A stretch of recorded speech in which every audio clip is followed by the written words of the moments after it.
Okay, so the second talk this morning is by Kassel from the University of Strasbourg, who will speak about zeta function of matrices. So first I would like to thank the organizers for inviting me to this place. So I'm going to report about joint work with Christoph Reutenauer.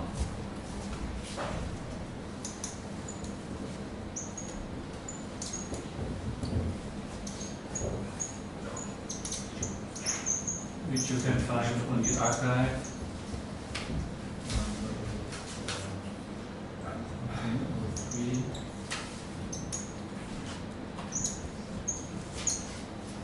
Actually, we came to this by reading a very short note by Kontsevich, notes of a talk he gave at the Arbeitstagung in 2011. So he wrote a short paper, which is also on the archive, which is called Non-Commutative Identities. 1109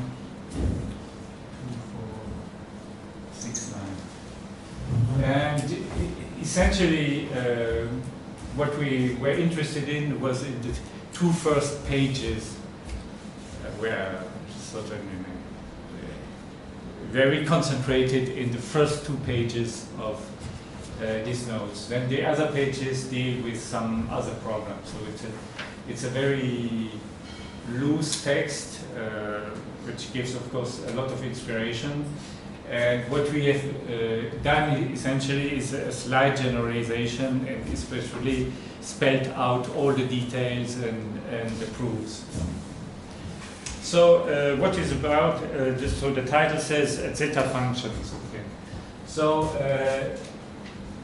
very often when you have, let's say, a sequence of numbers, I will start the index from 1, and then it is very natural to consider the generating function, okay, which will be a formal power series un t to the n, or n at least 1. So this is of course very classical and very useful, and etc. There is another generating function that you can associate to this situation, which I will call z of t, and it looks much more complicated. It's the exponential of the same kind of sum, except that you take the power of t and you divide it by n. Okay? You take the exponential. Okay? Now this looks more complicated, and indeed it is.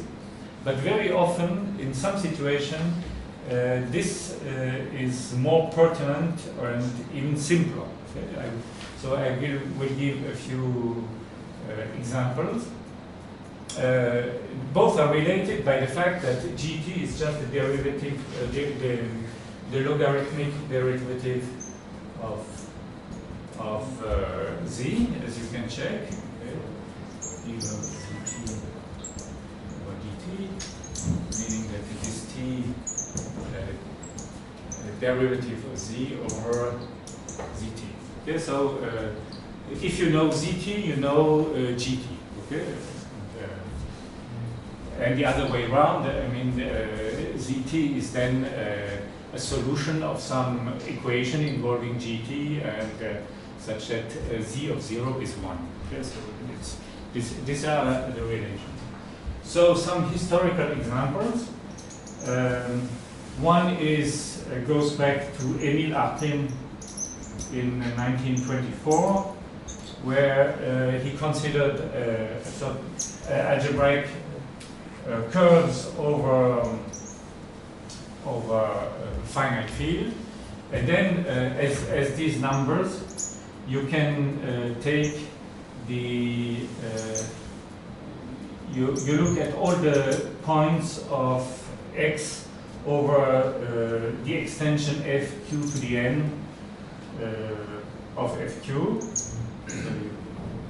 You take the number, and then he proved that this z of t is a rational function. Okay? And then this was generalized by André Weil, who conjectured that this was true for every quasi-projective algebraic variety. And then it was proved, so you have, I put these names, Weil, and then this rationality was proved by work, and then Berlin, in his famous work, and then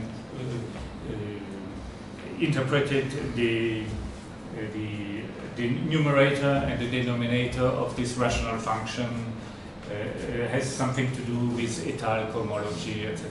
Okay, so this is of course very deep work. And another example, which is actually sort of same kind, is goes back to also some Artin, but this is the son, Artin Maser, and this must be in the maybe in the 60s or the 70s, 60s, yes, 1960. Is that suppose that you have a manifold f, n, and then some homeomorphism of n, and such that it has finitely many fixed points, not only f but also the powers of f, finitely many fixed points. Then you can take un of this, and then again you get a rational function. Okay. And now let's come to my subject. My subject is even with simpler object.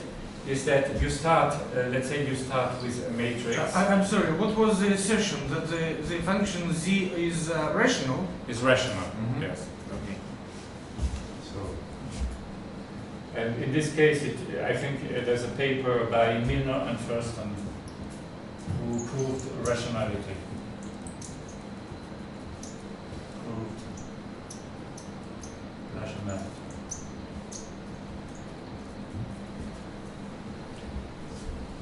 Now, here is something more elementary and even a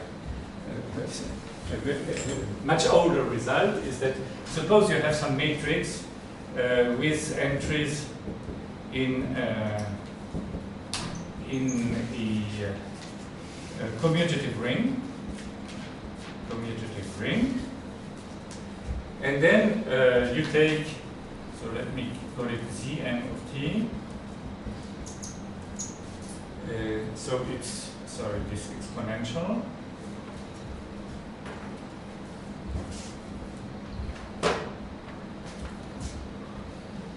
Exponential of sum and t and t. And what do I take as coefficient? I just take the trace of the powers of n. Now, you could also take the generating function with traces of the power. But this has a very simple expression, which I suppose you all know. It's just 1 over the determinant of 1 minus Tn.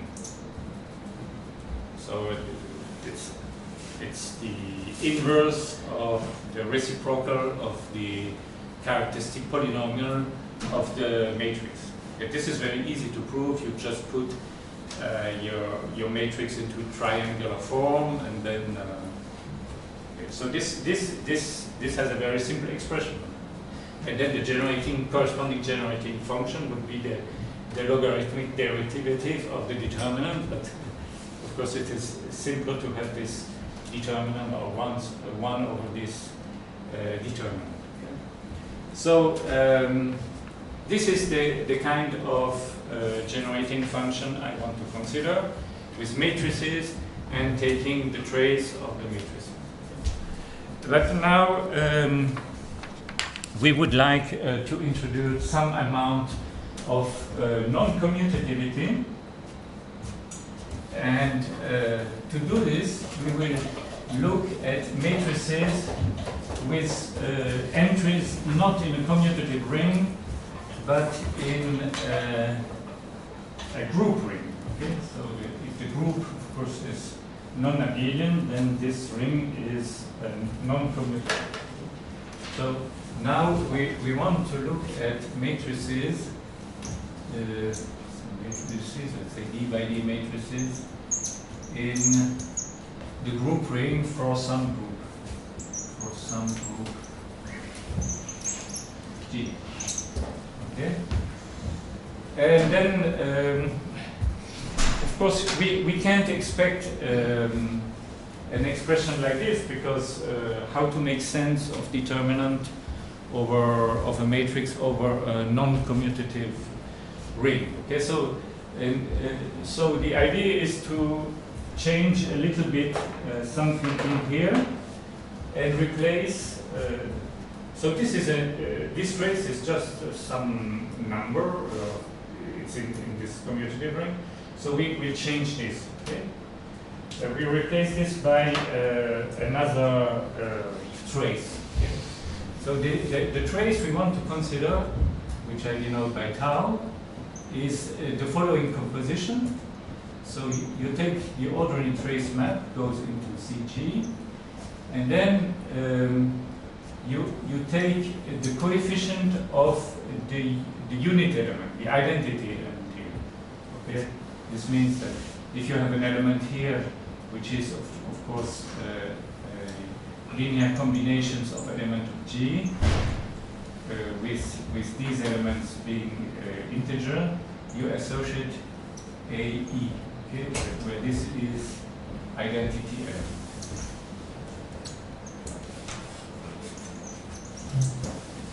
Now it happens that this composite is a trace, okay? So you have T in the sense that T of the tau of Mn is equal to tau of Nm for all square matrices. Okay? So this is what we want to consider. So Cm of T is exponential of sum of tau of power n, m to the power n, Tn over n. Okay, that's our main element here. Okay? And again, the derivative, the logarithmic derivative is the ordinary generating function corresponding to these integers, this sequence of integers. Now, if the group is trivial, okay, if you take the trivial group, then you have the answer here. Okay, you get a rational function, and the function is 1 over the determinant of identity minus Tm. Okay, what can we say? Sorry, just to be clear, the trace is not the coefficient of the identity; it's the sum of the coefficients of the identities on the diagonal. Right? Exactly. Yes. Okay. So yeah, right. If m is mij. Well, I didn't understand. What does that mean? The sum of identities? He has a matrix. The trace of a matrix is the sum. You look at the diagonal of the matrix, and for each diagonal entry, you take the coefficient of the identity of the group. Yeah. Okay. So exactly. So this is one of D, and then I take MII, and this is an element in the group ring, and I take the coefficient. Oh, you compose it with the ordinary trace. I'm sorry. I didn't notice it. Sorry. Yes. I compose it with the ordinary trace. Yeah. Sorry. So you describe the whole map. Sorry. I'm sorry. Yeah. So here's an explicit definition. Okay. So if the group is trivial, of course, then you have the coefficient is equal to AI itself. Okay. So then it's like looking just at the trace. We are in this case, and then we know the answer. Okay? We get a rational function. Okay. So here's the theorem.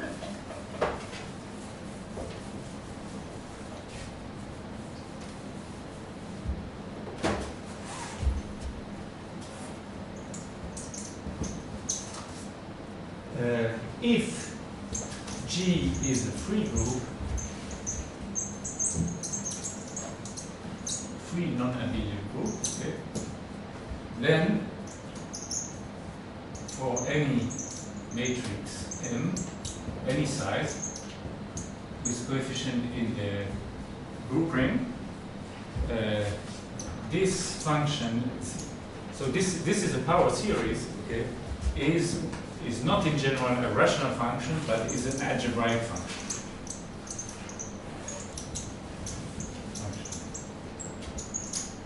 Meaning that it is solution of an algebraic equation of the form y to the r plus r minus of t y to the r minus 1 blah blah blah blah plus a0 of t equals 0, where the ai's of t are, let's say, rational functions with coefficient in the rationals. Because of course these are integers. Okay, these are integers. Tau of a matrix is an integer. But because we take the exponential and we divide, a priori, this is in Q of is a formal power series with coefficients in Q. Okay, so this is one part of the. So it's an algebraic function, and actually Zm of t has integer coefficients.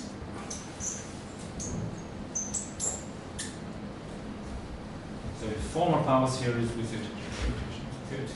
It's not clear from the definition, okay, because exponential involves factorials in denominator and here also, but everything sort of cancels out and you get a strong integrality result.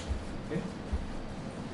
So this is the main result, and before I say something about the proof, let me show you on an easy example how much this depends on the group itself.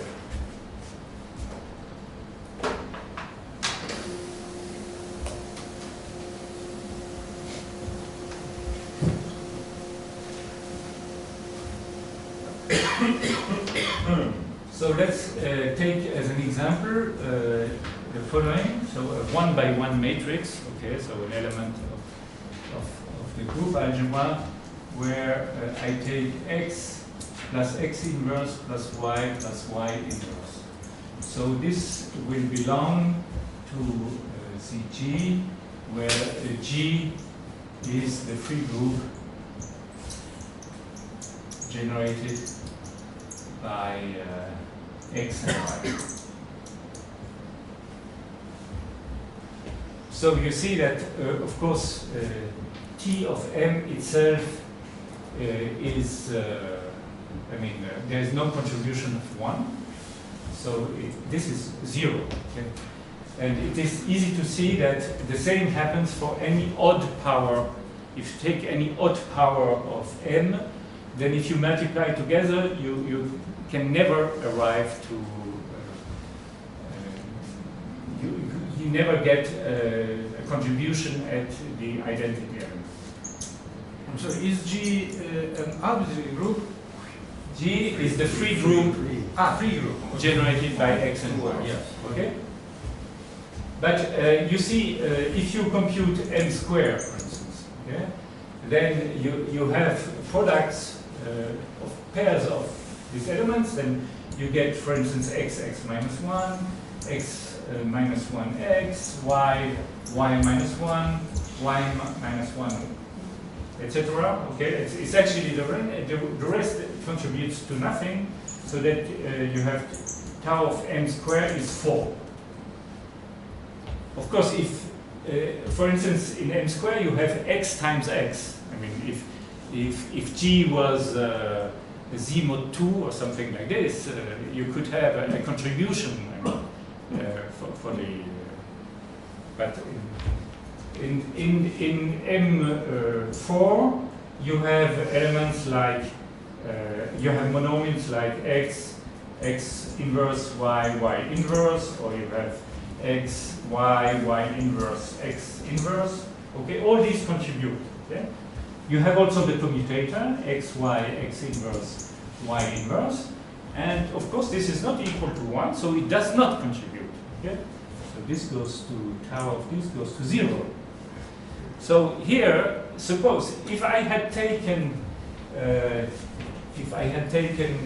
as G the free abelian group on these two generators x and y, you see that then x inverse y inverse would contribute to 1. Okay, so it is different. Okay? And one can easily compute in this case, so this is abelian case, one can compute t of m to the n, then it is some binomial coefficient to the square, 2n choose n in 2n, okay, to the square, and it is easy to see that the corresponding generating function, so sum of tmn tn, already is not algebraic, because in some sense this increases too fast. Okay, it grows too fast. And of course, if this is not algebraic, then the corresponding zeta function cannot be algebraic. So this is just to show you the difference. And I'm sorry. But you don't divide by tn t to the n no. by n. No. Hence, z of m of t is not algebraic. But z of t, according to your definition, is an exponential of this sum where tn is divided by n. That's right. And this is the logarithmic derivative. Okay. If this was algebraic, Yes. then the logarithmic derivative would be algebraic. Okay. But then your theorem is not true. You said that The theorem it is not true. algebraic for any. Exactly. The theorem is not true. So you see the theorem. But the theorem holds.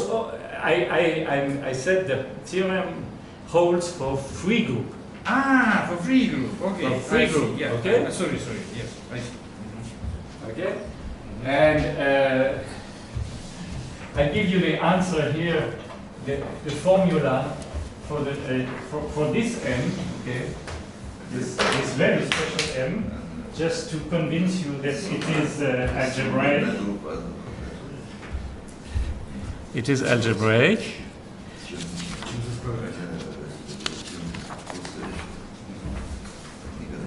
So in this case, for the free non-abelian group, okay, and for this m, very simple m, it is 2/3, 1 plus 2 square root of 1 minus 12 t squared, or 1 minus 6t squared plus square root of 1 minus. Okay, this is obviously an algebraic function, okay, of a solution of a quadratic equation. What is not so obvious, but maybe Stavros, who has great experience in this kind of stuff, sees it immediately, is that the coefficients, when you expand it, let's say the Taylor series of this, okay, then it has integer coefficients when you expand it as a formal power series. Okay, so let me. So the. Brief question. Yes. So what if you do the same thing, but instead of taking m to the n, you take a times m to the n times b, where a and b are different matrices in the. Yeah. Okay. Sort of. In other words, this is sort of random walks, and you're asking if they ended the identity. Yes. And I'm really asking, what if you do a random walk which starts somewhere and ends somewhere? What I mean. Okay. It's probably enough to ask if it ends not on the identity. Yeah, I think the proof works for these cases. I don't know. I haven't thought of that. Okay. There, you have other traces on this matrix. Instead of evaluating at the identity element, you can evaluate over a fixed conjugacy class. Yeah. Okay, I mean taking the sum of. Because evaluating the identity element is evaluating at some conjugacy class. Okay, and then the result is still true. Okay. So and Dror's question reduces to yours. Sorry. Dror's question is Yeah. implied by yours. Okay. Yeah, I would have to think about it. Okay. So algebraicity holds even if the constant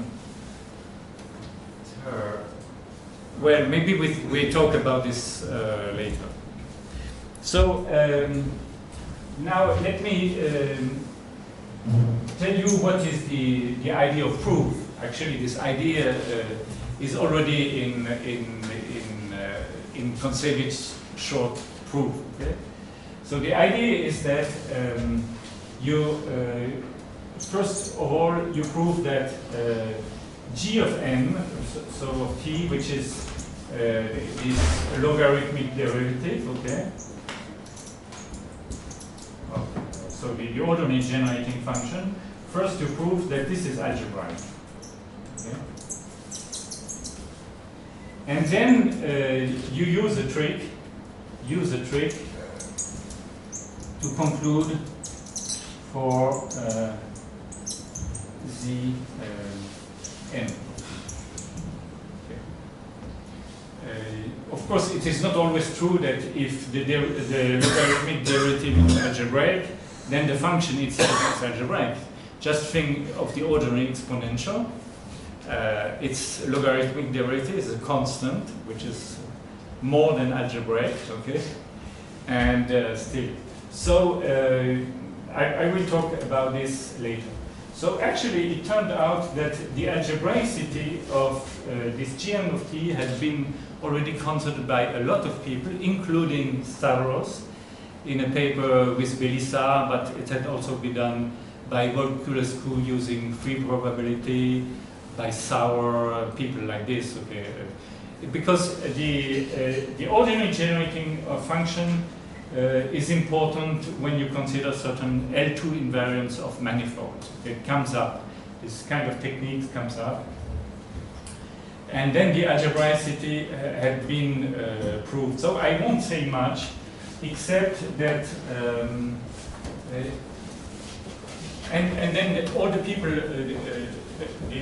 the theoretical computer scientists, they knew also about this, because it can be expressed essentially in the language of words. And maybe I will mention a result that is typical of that, is that suppose that, let me start with a presentation of a group by some, so let me take a finitely generated group, and a presentation where you have finitely many generators. So this is a finite set. By the way, in your group, free group is finitely generated?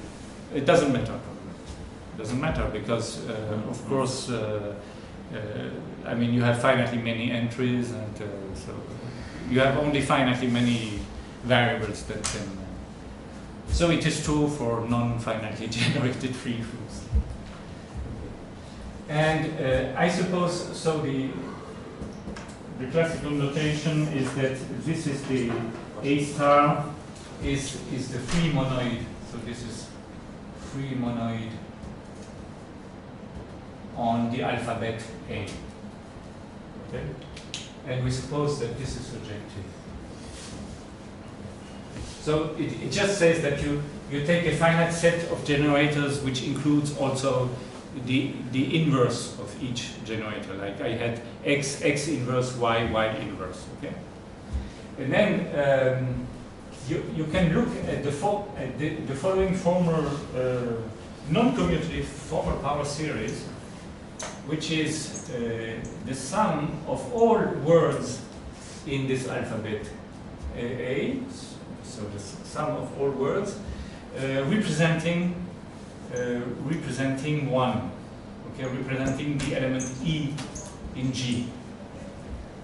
Okay. So this is more or less equivalent to the word problem. Okay. I mean the word problem says that if you take the word in elements of A, does it represent the identity? Okay, more or less. So we put all these together, and then there is an old result by Müller and Schupp, which says that this characterizes, you can characterize the free groups with this kind of formalism. Okay? It says that G is a free group, or almost free group in the sense that it is a virtually free group.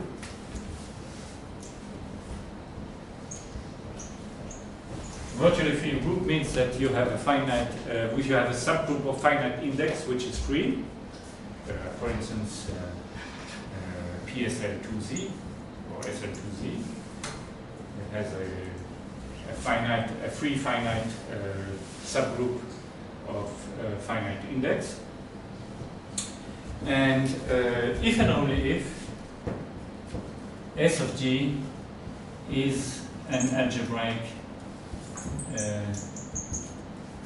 a non-commutative algebraic power series. So what does this mean, a non-commutative algebraic power series? Well, more or less, I won't give a precise definition, but the thing is that it satisfies some non-commutative algebraic equation. Okay? So, it is quite natural in some sense. It is not surprising that the main result holds for free groups. And what about virtually free groups? Well, it does also hold. So the theorem, maybe it's still on the platform.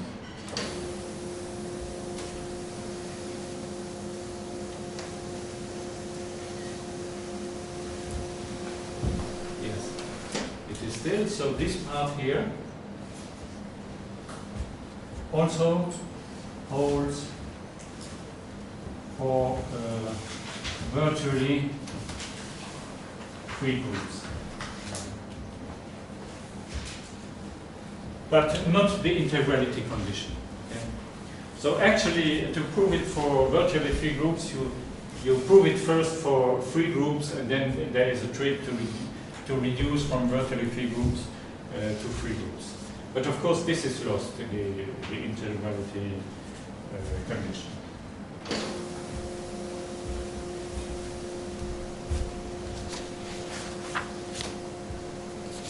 Yeah. So I have 10 minutes left, and I want to say two things. I want to say something about the integrality condition, and then the trick how to pass. Yeah. So I want to say something about this. Yeah?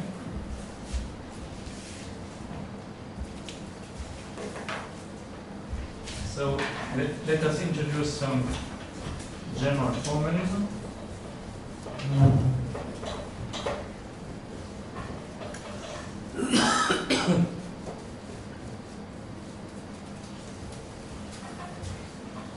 Suppose I have a non-commutative formal power series.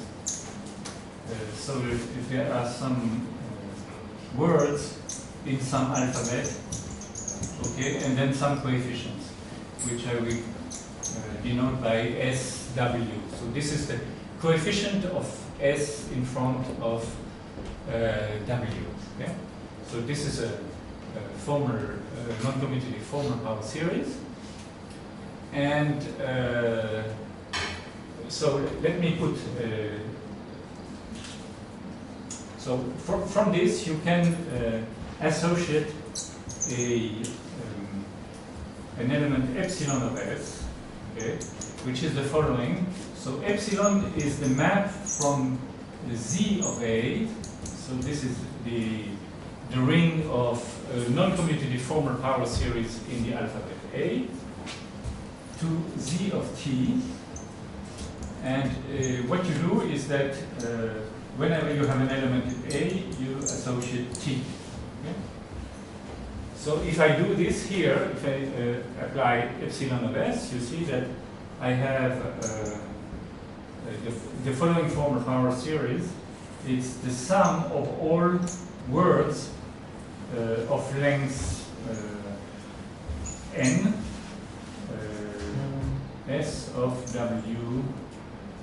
So to x and to x to the -1, you associate t to the generator and to its inverse as well. So if you have x, okay, x to the sorry. -1. Here I start with an alphabet, okay, some finite set, okay, and now I look at words in this alphabet. Okay, it's a monoid. Yes. There are no inverses here. Okay. Okay. If I look at the alphabet, for instance, x inverse, y inverse, in this product, you know, x inverse is not equal to 1. It's just a word, x inverse. Okay, but this is now a general formalism. Okay, I hope I have this right.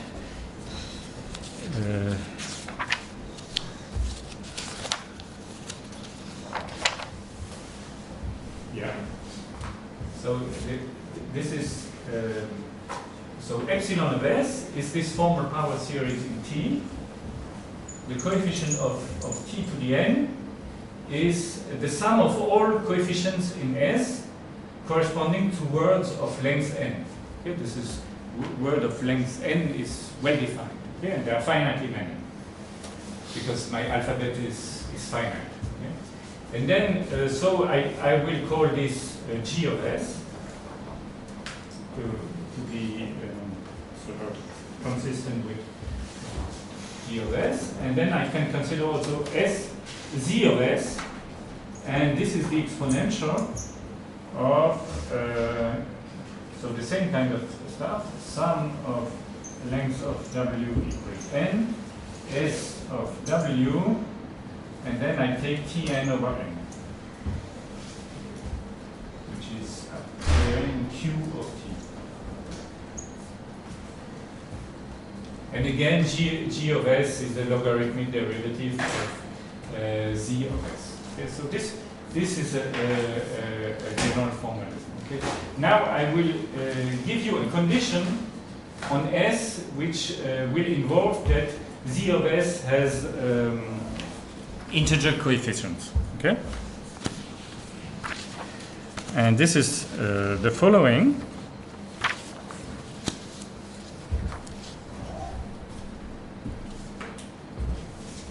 So I have to give a definition.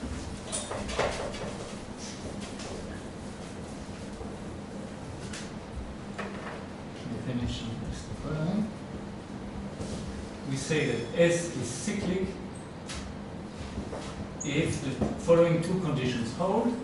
First of all, the coefficient of S on a word W that you can write as the product of two other words is the same as the coefficient of S when you evaluate it at the word where you reverse V and U. Okay. It means that you have a word, you cut it somewhere, and then you go around. Okay. This is the cyclic. How did you call cyclic words? Cyclic word. Okay. It has the same value. The S has the same coefficient, or all sort of conjugacy classes. Okay. This is what replaces conjugacy in a monoid. Okay. Just go around. And the second thing is that when you take the rth power of a word, so the word, r times, then this is S, the coefficient of S and W to the r, okay, or r. So this is what I call cyclic. And then we have the following theorem, which gives us an Euler decomposition of our zeta function.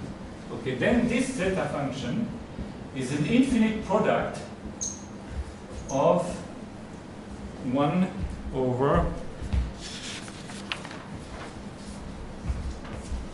1 minus SL, so this is an integer, t to the length of, L is not good, V to V as length of V, where the product is over some set L. This is the set of L is the set of primitive, technically it's called Linden words, but it is just the same as taking a set of representatives of conjugacy classes of primitive words. So what is a primitive word? A primitive word is a word that is not a power, a non-trivial power of another word. Okay? And conjugacy class is the equivalence class generated by UV is equivalent to VU. Okay? So you have this so this is if S is cyclic, then we have this decomposition of ZS as an infinite product of these 1 over this, which you can see as the power series 1 plus this element plus the square plus the cube, etc. Okay? And then an immediate corollary is that if F is cyclic, then ZS has integer coefficients. Okay? Because each, when you expand this as a power series, this has integer coefficients, you take the product, okay? Infinite product, and this has integer power series. So we reduce to this case where we have a cyclic cyclic formal power series, and this explains why you have this interdynamic condition. Now, in the last minute, 1 minute, is that? Okay. I will just give you the trick to pass from G to M. And the trick is the following.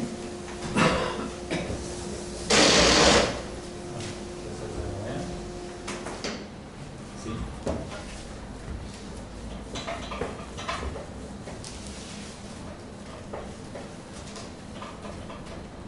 So there is a well-known lemma by Polya,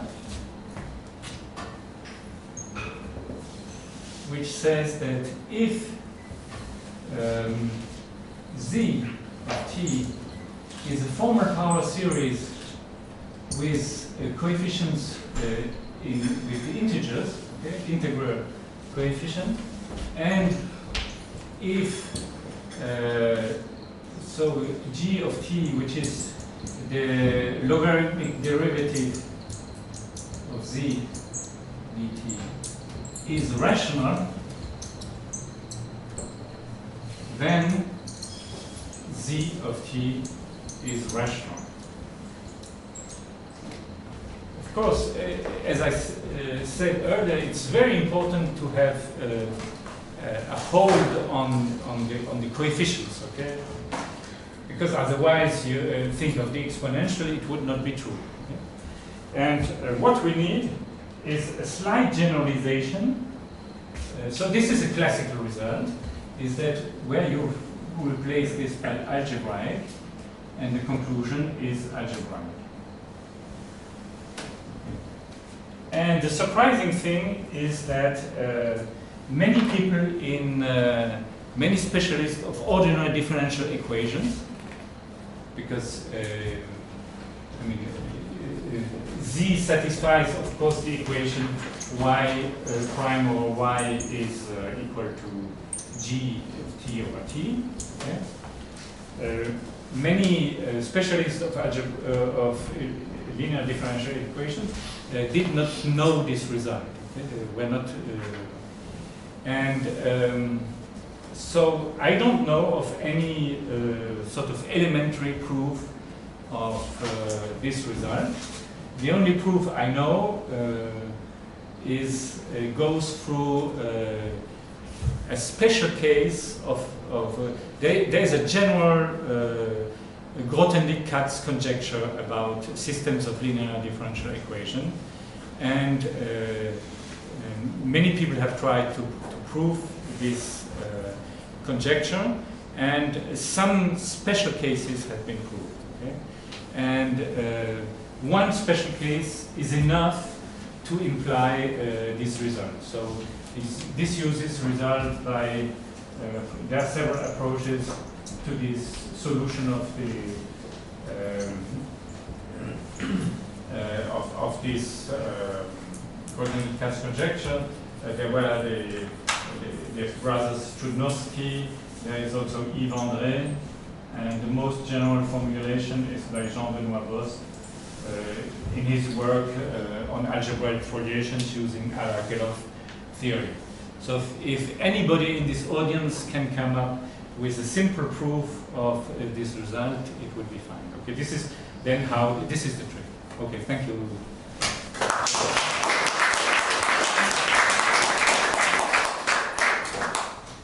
Any question?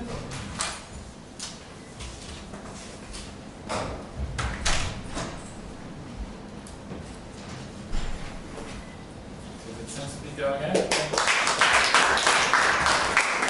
So next talk is in 15? No. Oh, 30 minutes, sorry. Very much. Christian, there are I put some questions and remarks. Okay. First one is historical.